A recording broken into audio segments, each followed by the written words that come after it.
To 95 news. ప్రతిక్షణం ప్రజాక్షేమం కోసం బులెటిన్ల ముందుగా హెడ్లైన్స్ చూద్దాం.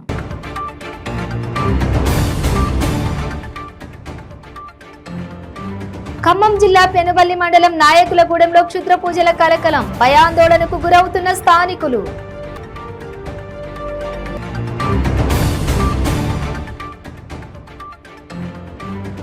ముద్రగడ వైసీపీలోకి వస్తానంటే తప్పకుండా స్వాగతిస్తామన్న ఎంపీ మిథున్ రెడ్డి, ముందస్తు ఆలోచనే లేదని వెల్లడి.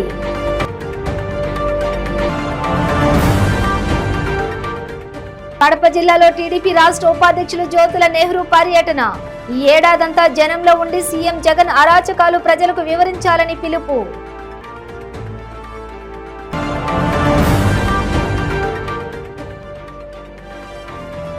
అన్నమయ్య జిల్లా మదనపల్లెలో పర్యటించనున్న కేంద్ర మంత్రి నితిన్ గడ్కరీ, ఏర్పాట్లను పరిశీలించిన అధికారులు. డీటెయిల్స్ చూస్తే ఖమ్మం జిల్లా పెనుబల్లి మండలం నాయకులగూడెంలో క్షుద్ర పూజలు కలకలం రేపాయి. 10 అడుగుల బొమ్మ గీసి పూజలు చేసినట్లుగా ఉన్న ఆనవాళ్లు ప్రజలను భయాందోళనకు గురిచేశాయి. దీనిపై కేసు నమోదు చేసుకున్న పోలీసులు విచారణ చేపట్టారు.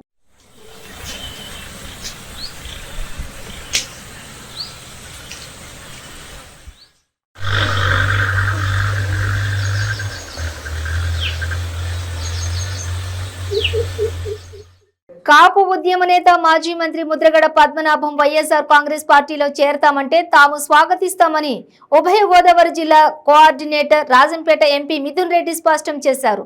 ముద్రగడ పద్మనాభం లాంటి నాయకులు పార్టీలో చేరితే పార్టీ బలోపేతం అవుతుందని ఆయన చెప్పారు. అయితే ముద్రగడ పార్టీలో చేరే విషయమై సీఎం జగన్ స్థాయిలో నిర్ణయం తీసుకోవాల్సి ఉంటుందన్నారు. కాకినాడలో ఉభయ గోదావరి జిల్లా కోఆర్డినేటర్ ఎంపీ మిథున్ రెడ్డి మీడియాతో మాట్లాడారు. వైఎస్ఆర్ కాంగ్రెస్ పార్టీ ముందస్తు ఎన్నికలకు వెళ్తుందంటూ వస్తున్న ప్రచారంలో వాస్తవం లేదని స్పష్టం చేశారు. తాము లోక్సభ ఎన్నికల షెడ్యూల్తోనే ఎన్నికలకు వెళ్తామని ఎంపీ మిథున్ రెడ్డి పేర్కొన్నారు. ఆంధ్రప్రదేశ్ రాష్ట్రంలో ముందస్తు ఎన్నికలు జరిగే అవకాశం లేదన్నారు. 5 ఏళ్లు పాలించాలని ప్రజలు తమకు అధికారాన్ని అప్పగించారని, అందువల్ల వచ్చే ఏడాదిలో పార్లమెంట్ ఎన్నికలతో పాటు ఏపీ అసెంబ్లీకి ఎన్నికలు జరుగుతాయని మిథున్ రెడ్డి స్పష్టం చేశారు. ముందస్తు ఎన్నికలు జరుగుతాయని టీడీపీ జనసేన చేస్తున్న ప్రచారాన్ని మిథున్ రెడ్డి ఖండించారు. ఆయా పార్టీల క్యాడర్లో ఉత్సాహం నింపేందుకు ముందస్తు ఎన్నికల అంశాన్ని టీడీపీ జనసేన పార్టీలు తెరపైకి తెస్తున్నారని మిథున్ రెడ్డి తెలిపారు. మేము తప్పకుండా ఆహ్వానిస్తాం అంత పెద్ద లీడర్లు వస్తే. కాకపోతే ఇది ముఖ్యమంత్రి గారు ముద్రగడ్డ గారు మాట్లాడి తీసుకోవాల్సిన నిర్ణయం. బట్ మా మటుకు అయితే వ్యక్తిగతంగా అయితే ఖచ్చితంగా ఆయన చాలా గొప్ప లీడరు. అలాంటి వాళ్ళు పార్టీలో ఉంటే ఖచ్చితంగా మేము వైఎస్ఆర్ కాంగ్రెస్ పార్టీ బలపడుతుందని చెప్పి కూడా మేము భావిస్తాం. రెగ్యులర్ ఎంపీ ఎలక్షన్ షెడ్యూల్తోనే ఖచ్చితంగా మా ఎమ్మెల్యే ఎలక్షన్ కూడా జరుగుతుంది. మేము ముందస్తు వెళ్ళినా మాకు అడ్వాంటేజ్ లేదు, ఎంపీ ఎలక్షన్తో వెళ్తేనే మాకు అడ్వాంటేజ్ ఉంటుందని చెప్పి కూడా మేము భావిస్తాం. ఇప్పుడు కేసులు తీయడం అనేది ఒక ప్రొసీజర్ ఉంటుంది. ఖచ్చితంగా ఆ రోజు మన విశ్వరూప్ గారు మంత్రి గారు అదేవిధంగా పొన్నాడ సతీష్ గారు రిక్వెస్ట్ మేరకు కేసులు డ్రాప్ చేయమని ముఖ్యమంత్రి గారు చెప్పారు. ప్రాసెస్లో ఉంది. ఎవ్వరు కూడా దాని గురించి అధైర్యపడాల్సిన పని లేదు, బాధపడాల్సిన పని లేదు. అన్ని కేసులు కూడా డ్రాప్ అయిపోతాయి. ఏదైతే విశ్వరూప్ గారు సతీష్ గారు ఆ రోజు ముఖ్యమంత్రి గారిని కలిసి ప్రకటించారో ఆ మాటకు కట్టుబడే ఉన్నాము. ఖచ్చితంగా ఆ ప్రాసెస్లో భాగంగా ఇవన్నీ కూడా త్వరలోనే కేసులన్నీ కూడా తీసేస్తారని చెప్పి కూడా సార్. ఇప్పుడు మెజారిటీ పడిపోయింది. ఇక్కడ అమ్మఒడి ఏం చేశారంటే ఫేస్ వైజ్ బెటర్. అమ్మఒడి ఎలా పెట్టారంటే ఫేస్ వైజ్ పెట్టి ఎమ్మెల్యేలు ఎవరైతే బెనిఫిషరీస్ ఉన్నారో వాళ్ళతో కూడా ప్రోగ్రామ్స్ చేసి ఫేస్ వైజ్ అయ్యేటట్టు పెట్టారు. సో ఫైనాన్స్కు లేకపోతే వీటికి ఎక్కడ సంబంధం లేదు. కానీ ఏవైతే ఈ షెడ్యూల్ ఇచ్చారో ఆ షెడ్యూల్లో భాగంగా పేమెంట్లు అవుతాయి. దాంట్లో ఎక్కడ కూడా ఇబ్బంది లేదు సార్. అంటే లోకల్గా ఉన్న తీసుకెళ్తా ఉన్నా నేను కన్నబాబు గారు ఇద్దరు కూడా ముఖ్యమంత్రి గారి దృష్టికి తీసుకెళ్ళి ఎన్నికలకు ఇంకా ఏడాది సమయం ఉందని, ఈ ఏడాదంతా జనంలో ఉండి సీఎం జగన్ అరాచకాలు, ఎమ్మెల్యే అవినీతిపై ప్రజల వద్దకు వెళ్లి ప్రచారం నిర్వహించాలని టీడీపీ రాష్ట్ర ఉపాధ్యక్షులు జ్యోతుల నెహ్రూ అన్నారు. కడప జిల్లాలో ఆయన మాట్లాడుతూ ప్రతి ఇంటికి వెళ్లి వైసీపీ ప్రభుత్వం అనుసరిస్తున్న ప్రజా వ్యతిరేక విధానాలను వివరించి టీడీపీకి ఓటు వేయాల్సిన అవసరం వివరించాలన్నారు. ఎక్కడా డిస్ప్యూట్ లేదు. రాజశేఖర రెడ్డిని రైతు పక్షపాతి అనడానికి మాత్రం సరే, రాజకీయంగా మాకు ఉన్నటువంటి గ్యాప్ వేరు, వాస్తవాలు ఒప్పుకోవాలి. అయితే అది జగన్మోహన్ రెడ్డి వాళ్ళ రైతు దినోత్సవంగా ప్రకటించడం అన్నది మాత్రం చాలా ఇబ్బంది ఒక రైతుగా. ఎందుకంటే ఇతను 4 సంవత్సరాలు 4 మాసాలు ఈ రాష్ట్ర ముఖ్యమంత్రిగా వచ్చిన తర్వాత రాష్ట్ర రైతాంగానికి చేసినటువంటి ఒక చిన్న మేలు ఏదైనా ఉంటే ఆయన ఈ రాష్ట్ర ప్రభుత్వ రైతుల్ని వాడుకోవడానికి ఇబ్బంది ఉండదు. రాజశేఖర రెడ్డి పేరు రైతు దినోత్సవంగా పెట్టుకోవడానికి ఇబ్బంది లేదు. ఎందుకంటే అటువంటి వాడు ఒక రైతు పక్షపాత పేరు పెట్టిన తర్వాత 4.5 సంవత్సరాల్లో కాదు, ఇవాళ కూడా పశ్చాత్తాపంతో ప్రారంభించిన కార్యక్రమాన్ని ఇరిగేషన్ ప్రాజెక్టులను ఒకసారి చూసుకుంటే తన తండ్రి గొప్పగా చెప్పుకుని తన తండ్రి ప్రారంభించినటువంటి ఇరిగేషన్ ప్రాజెక్టులు కానీ, గతంలో ఎన్టీ రామారావు ప్రారంభించినటువంటి ఇరిగేషన్ ప్రాజెక్టులు కానీ, చంద్రబాబు నాయుడు గారు ప్రవేశపెట్టినటువంటి ఇరిగేషన్ ప్రాజెక్టులు కానీ ఏదైనా సరే పెండింగ్ ప్రాజెక్టులుగా మిగిలిన ఉత్తరాంధ్ర దగ్గర నుంచి రాయలసీమ వరకు ఏ ఒక్క ప్రాజెక్టునైనా ఈ 4.5 సంవత్సరాల కాలంలో అతను పూర్తి చేసినటువంటి ఇరిగేషన్ ప్రాజెక్ట్ ఏదన్నా ఉందా? ఈయన నిజంగా తన తండ్రిని రైతు పక్షపాతి, ఆ లెగసీతో నేను ముఖ్యమంత్రిగా వచ్చాను, ఆయన ఆశయాలకు అనుగుణంగా నడవాలి అనుకుంటే రాజశేఖర రెడ్డి గారు రుణమాఫీ ప్రకటించాడు, ఇచ్చాడు. తర్వాత చంద్రబాబు నాయుడు గారు రుణమాఫీ ప్రకటించాడు, 80% ఇవ్వగలిగాడు, 20% ఇవ్వలేకపోయాడు. నెక్స్ట్ వచ్చినటువంటి నువ్వు దాన్ని ఇవ్వాల్సిన బాధ్యత లేదా రైతులు పరిరక్షించాలనుకున్నప్పుడు? తన తండ్రి ఆలోచనలకి అనుగుణంగా నడవలేకపోయావు అన్నానికి నిదర్శనం పోలవరం ప్రాజెక్టు. మోసం చేసిన రైతాంగ వ్యవస్థను మోసం చేసావంటే సర్వనాశనం అయిపోయే పరిస్థితులు వస్తాయి. ఎందుకంటే అన్నం పెట్టేవాడు రైతు, ఈ రాష్ట్ర అధికారాన్ని శాసించగలిగే సత్తా ఉన్నవాడు రైతు. నీకు అర్హత లేదు, రైతు దినోత్సవం చేసేటటువంటి అర్హత మాత్రం వైఎస్ఆర్ కాంగ్రెస్ ప్రభుత్వానికి లేదు అని చెప్పేసి ఖండిస్తూ, అర్హత నువ్వు తెచ్చుకోవాలనుకుంటే కనీసం ఈ ఖరీఫ్ సీజన్ని పరిరక్షించడానికి తాత్కాలిక పర్మిషనే ఈ అర్హత కూడా నీకు. ఈ ఖరీఫ్ సీజన్ పరిరక్షించడానికి ఉన్న ఆంధ్ర రాష్ట్రంలో ఉన్నటువంటి ఇరిగేషన్ ప్రాజెక్టుల్లో ఉన్న నీటిని సమర్థవంతంగా వాడి ఈ కరువు పరిస్థితుల నుంచి దూరంగా రైతాంగాన్ని కాపాడడానికి అవకాశం కలిగే విధానంలో నువ్వు ఇమీడియట్గా చర్యలు తీసుకోగలిగితే కనీసం రైతు పేరు ఉచ్చరించడానికి ఆంధ్ర రాష్ట్రంలో నీకు అర్హత వస్తుంది. లేదంటే ఇందాక నేను చెప్పా, రైతాంగం తిరగబడితే ఎవడో దేన్ని ఏమీ చేయలేవు. శాసించేవాడు రైతు, వాడు శాసించే పరిస్థితిని మాత్రం తెచ్చుకోకని చెప్పి హెచ్చరిస్తూ, ఓకే. ఏం సజ్జలు పరకాయ ప్రవేశం చేశాడా చంద్రబాబు నాయుడులో?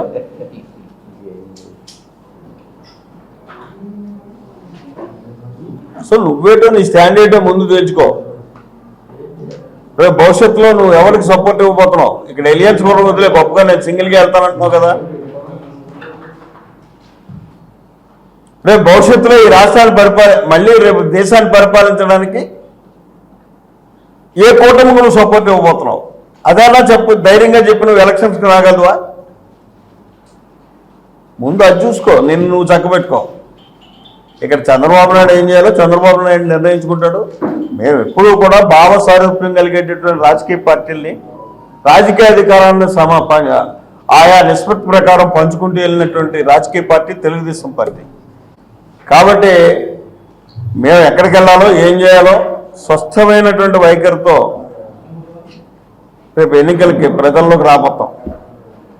నీకులో ముసుగులే వెళ్దాం, చీకట్లో బ్రేక్ తీసుకుందాం. ಕೆಂಪು ರುಬಿ, ಮುತ್ಯಂ ಪೇರ್, పగడం కోరల్, పచ్చ యమరాల్, కనకపుష్య రాగం, ఎల్లో సఫైర్, వజ్రం డైమండ్, నీలం బ్లూ సఫైర్, గోమేధికం హెసోనైట్, వైఢూర్యం క్యాట్సైట్. రత్నాల్లో మహత్యం ఏమిటి?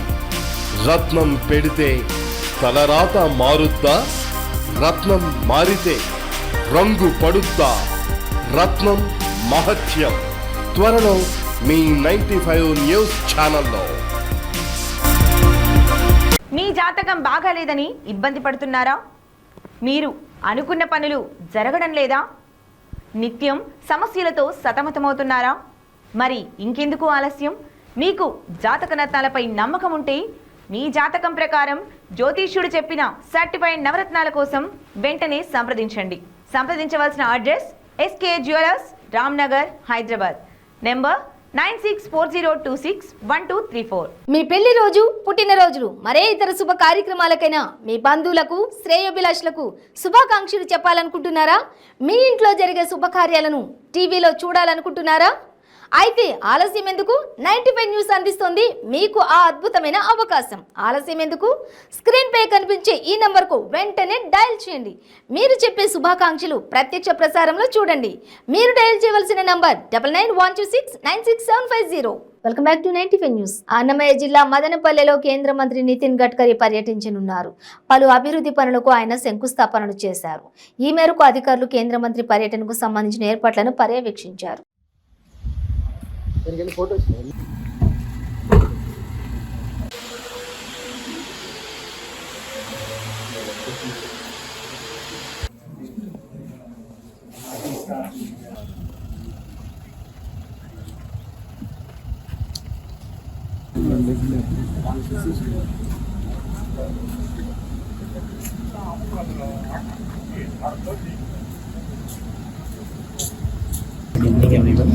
ఈరోజు సత్సంగ్ ఫౌండేషన్ విజిట్ చేశాను.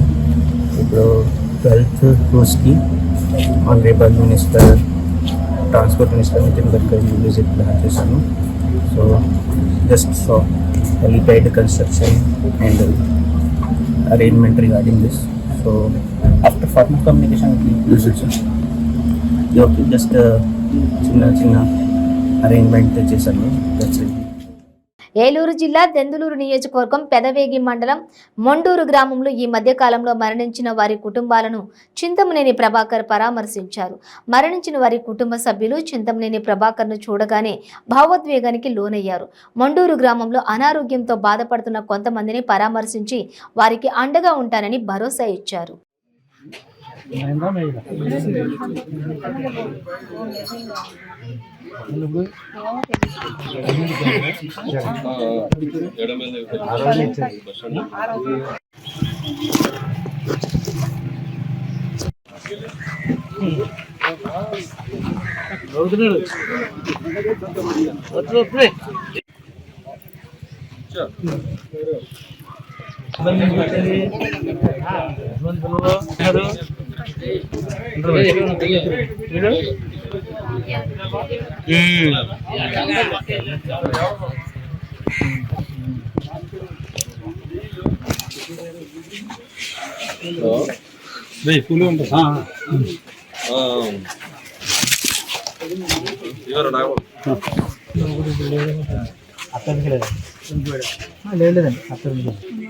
రాలేదండి.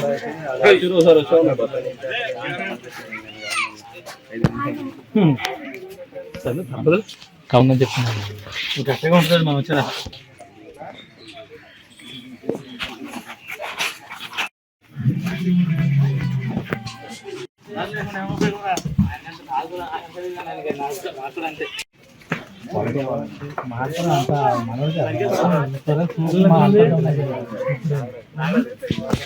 చదువుతాడు కదా అనుకోండి.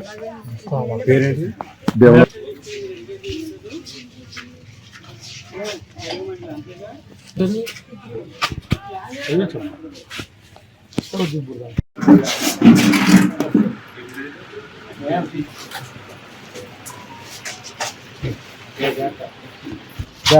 రైట్.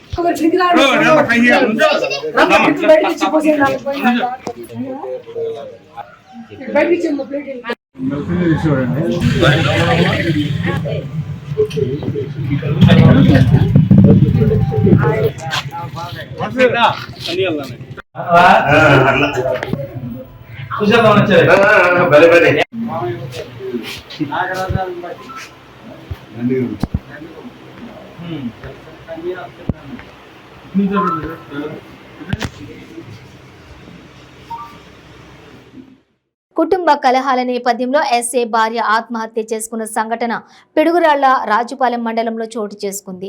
రాజుపాలెం ఎస్ఏగా ప్రస్తుతం విధులు నిర్వహిస్తున్న నారాయణ ఆయన సతీమణి లక్ష్మీ గీతకు కొన్నేళ్ల క్రితం వివాహం జరిగింది. ఏం జరిగిందో తెలియదు కానీ రాజుపాలెంలో పోలీస్ క్వార్టర్స్లోని లక్ష్మీ గీత ఇంట్లో ఫ్యాన్కు ఉరేసుకుని ఆత్మహత్యకు పాల్పడింది. ఘటన విషయం తెలుసుకున్న ఎస్ఏ చుట్టుప్రక్కల వ్యక్తులు హుటాహుటిన పిడుగురాళ్ల పట్టణంలోని ఓ ప్రైవేటు వైద్యశాలకు తరలించారు. వైద్యశాలకు వచ్చే సమయానికి ఆమె మృతి చెందిందని వైద్యులు తెలియజేశారు.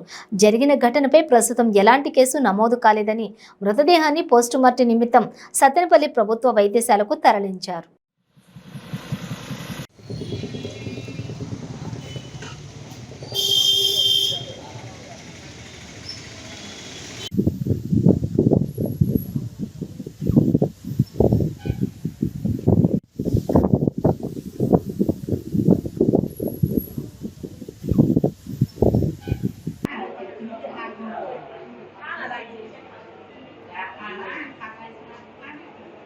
గంటలు దాకుంది నాయన నా బిడ్డ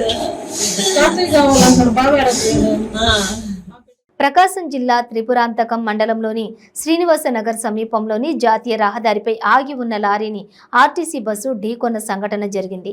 కాకినాడ నుండి కర్నూలు వెళ్తున్న ఆర్టీసీ బస్సు లారీని ఢీకొట్టింది. ఈ ప్రమాదంలో 6గురికి గాయాలవడంతో జాతీయ రహదారి అంబులెన్స్లో మార్కాపురం వైద్యశాలకు తరలించారు. ఆర్టీసీ డ్రైవర్ మృతి చెందినట్లు తెలిసింది.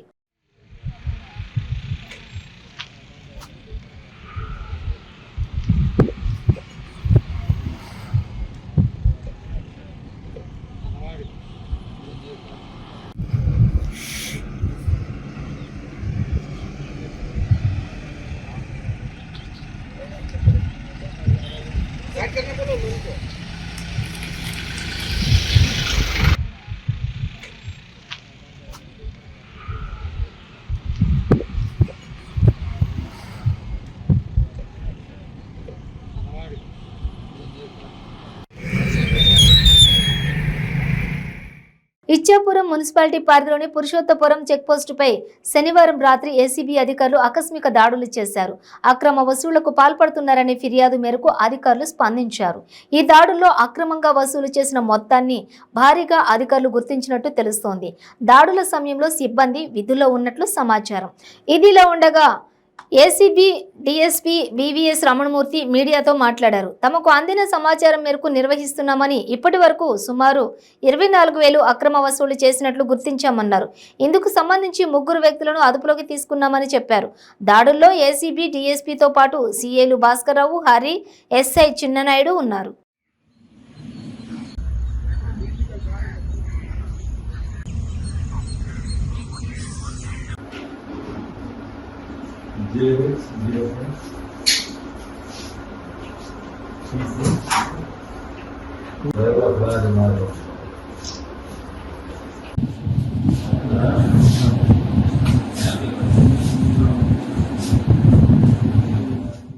చిత్తూరు జిల్లాలో గంజాయి ముఠా గుట్టును పోలీసులు రట్టు చేశారు. గంటాపురంలో కొంతమంది గంజాయి విక్రయిస్తున్నట్లు అందిన సమాచారం మేరకు వెంటనే సీఐ చంద్రశేఖర్ మరియు సిబ్బంది గంజాయి విక్రయిస్తున్న వారిని పట్టుకుని వారి వద్ద నుండి 10 కేజీల గంజాయిని స్వాధీనం చేసుకున్నారు. భార్యాభర్తలు 2, ఒక మైనర్ బాలుడు సహా 6గురు ఉన్నట్లుగా డీఎస్పీ తెలిపారు. అందులో ఒకరు పరారవ్వగా అతని కోసం గాలిస్తున్నట్లు ఆయన తెలిపారు.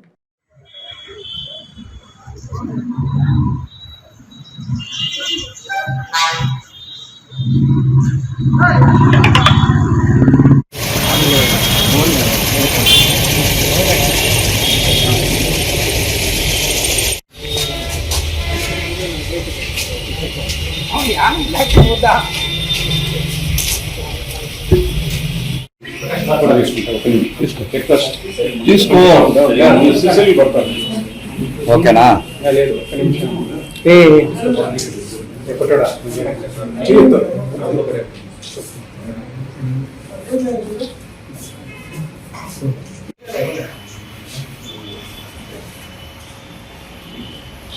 ఓకేనా?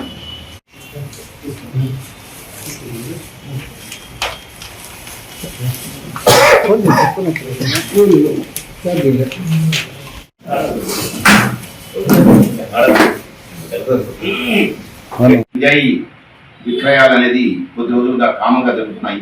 దీంట్లో ఎక్కువగా ఐఓబి నుంచి మనకు ఏఓబి నుంచి మనకు ఆంధ్ర ఒరిస్సా బోర్డర్ నుంచి ఈ గంజాయి అక్కడి నుంచి మనకు వైజాగ్ ఏఓబి నర్సీపట్నం అక్కడి నుంచి స్మగ్లింగ్ జరుగుతుంది. ఇక్కడ యూత్ ఎవరైతే మనకు బిలో 18 అంటే ఒక 14 నుంచి 18 సంవత్సరాలు ఉండే యూత్ కూడా ఇవి పిలిచి చెడిపోతున్నారు.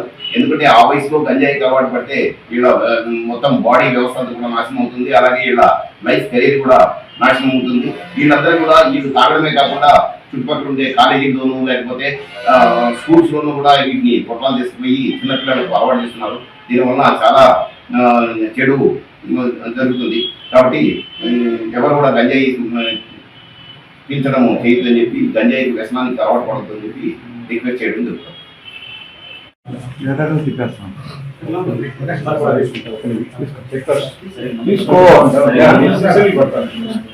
ఓకేనా?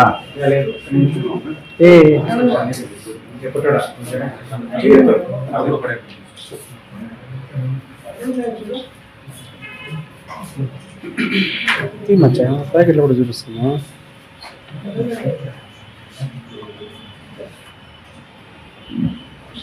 ఓకేనా సార్? కొద్ది రోజులుగా పలమనేరు చుట్టుపక్కల ప్రాంతాల్లో గంజాయి విక్రయాలు జరుగుతున్నట్టుగా మనకు సమాచారం ఉంది. దీనికి సంబంధించి కొద్ది రోజులుగా జిల్లా ఎస్పీ ప్రశాంత్ రెడ్డి సార్ దీని మీద చాలా సీరియస్గా ఉన్నారు. జిల్లాలో ఇక్కడ గంజాయి అనేది కనపడుతుంది. జిల్లాలో ఈ గంజాయి అమ్మేవాడు కానీ పీల్చేవాడు కానీ లేకపోతే పెడ్లర్స్ ఎక్కడి నుంచి బయట నుంచి తీసుకొచ్చి ఇక్కడ అమ్మేవాళ్ళు కానీ ఎవరు కూడా కనపడకూడదు అని కొద్ది రోజులుగా దీని మీద స్పెషల్ డ్రైవ్ చేస్తూ ఉన్నాము. ఈరోజు ఈ స్పెషల్ డ్రైవ్లో భాగంగా ఈరోజు మధ్యాహ్నం సమయంలో మా Palamaneru urban inspector Chandrashekar, SI Subbareddy వీళ్ళకి రాబడిన సమాచారం మేరకు గంటావూరు సమీపంలోని ఆంజనేయ స్వామి గుడి సమీపంలో కొంతమంది వ్యక్తులు ఈ గంజాయి పొట్టాలు తీసుకొచ్చి ఇక్కడ విక్రయిస్తున్నట్టుగా వీళ్ళకు సమాచారం రావడం ఉంది. దీని మీద ఇమీడియట్గా ఇల్లు మ్యాజిస్ట్రేట్ వారిని వాళ్ళ యొక్క పంచాయతీలను అందరూ తీసుకొని అక్కడికి వెళ్తే ఒక 6 మంది వ్యక్తులు అక్కడ గంజాయి తీసుకొచ్చి దాన్ని డిస్ట్రిబ్యూషన్ చేస్తూ ఉంటే పట్టుకోవడం జరిగింది. దీంట్లో ఒక మైనర్ బాలుడు ఒక అతను ఉన్నాడు, అలాగే ఒక లేడీ ఉంది. దీంట్లో 4 వ్యక్తులను టోటల్ 6 మందిని అరెస్ట్ చేయడం జరిగింది. వీళ్ళలో మనం విచారిస్తే ఒక మదనపల్లికి చెందినటువంటి ఒక లేడీ ఒక జెంటు, వీళ్ళు భార్యాభర్తలు వీళ్ళిద్దరూ వచ్చేసి వైజాగ్ వెళ్ళి వైజాగ్ నుంచి ఈ గంజాయిని తీసుకురావడము, ఇక్కడ పలమనేరు చుట్టుపక్కల అంతా కూడా వీళ్ళు విక్రయాలు చేస్తున్నట్టుగా వాళ్ళు ఇంటర్నేషన్లో చెప్పడం జరిగింది. దీనికి సంబంధించి ఈ గంటా వెంకటేశ్వర్లు అతని వైఫ్ వీళ్ళిద్దరిని అరెస్ట్ చేయడం జరిగింది. దాంతోపాటు ఇక్కడ ఎవరైతే కొనుక్కోవడానికి వచ్చారో వాళ్ళందరినీ కూడా 4 వ్యక్తులను అరెస్ట్ చేయడం జరిగింది. దీంట్లో ఒక మైనర్ 17 years బాయ్ కూడా ఉన్నాడు. వీళ్ళందరినీ కూడా 6 మందిని ఈరోజు అరెస్ట్ చేసి రిమాండ్కి పంపడం జరుగుతుంది. వీళ్ళ దగ్గర సుమారుగా 10 కేజీలు గంజాయి ఉంది. దీని విలువ 2,50,000 ఉంటుంది. అలాగే దీని వెనక ఇంకా ఎవరెవరు ఉన్నారు, ఎవరెవరికి డిస్ట్రిబ్యూషన్ జరుగుతుందని విచారిస్తే ఇంకా ఒక 4 పేర్లు చెప్పడం జరిగింది. వాళ్ళందరూ కూడా పరారులో ఉన్నారు. అలాగే వీళ్ళకి ఎవరైతే ఇస్తున్నారో Vizag railway station bus stand సమీపంలోకి వచ్చి ఇస్తారు అని చెప్పి చెప్తున్నారు. బులెటిన్ ముగించే ముందు హెడ్లైన్స్ మరోసారి.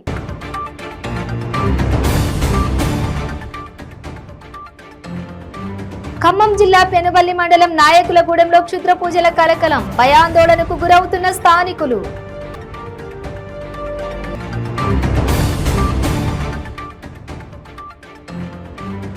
ముద్రగడ వైసీపీలోకి వస్తానంటే తప్పకుండా స్వాగతిస్తామన్న ఎంపీ మిథున్ రెడ్డి, ముందస్తు ఆలోచనే లేదని వెల్లడి.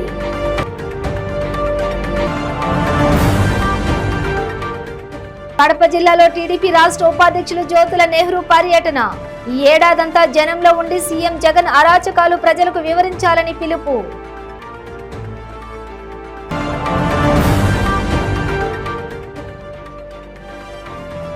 అన్నమయ్య జిల్లా మదనపల్లెలో పర్యటించనున్న కేంద్ర మంత్రి నితిన్ గడ్కరీ, ఏర్పాట్లను పరిశీలించిన అధికారులు. ఇవి బులెటిన్ డీటెయిల్స్. చూస్తూనే ఉండండి 95 న్యూస్.